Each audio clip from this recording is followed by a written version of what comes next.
மாமல்லபுரம் கடற்கரையில் இருளர் பழங்குடியினரின் மாசிமக திருவிழா விமர்சையாக நடைபெற்றது. கூடுதல் விவரங்களை வழங்க செய்தியாளர் உதயகுமார் இணைந்திருக்கிறார். உதயகுமார், மாசிமக திருவிழா விமர்சையாக நடைபெற்றிருக்கிறது. இந்த திருவிழாவினுடைய முக்கிய அம்சங்கள் என்னென்ன ஏற்பாடுகள் செய்யப்பட்டிருக்கின்றன?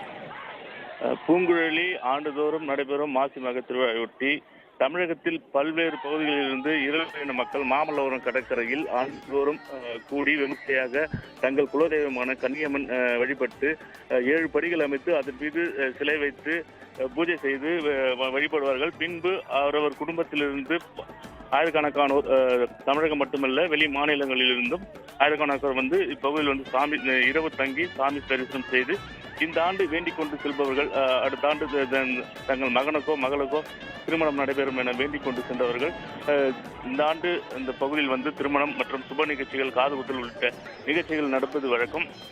இன்று நள்ளிரவு முதல் இங்கு வந்த இருளர் மக்கள் அதிகாலையில் திருமண நிகழ்ச்சியை நடத்திவிட்டு காலையில் உணவு இங்கே சமைத்து உணவு செய்து சாப்பிட்டு தற்போது வீடு திரும்பி வருகின்றனர்.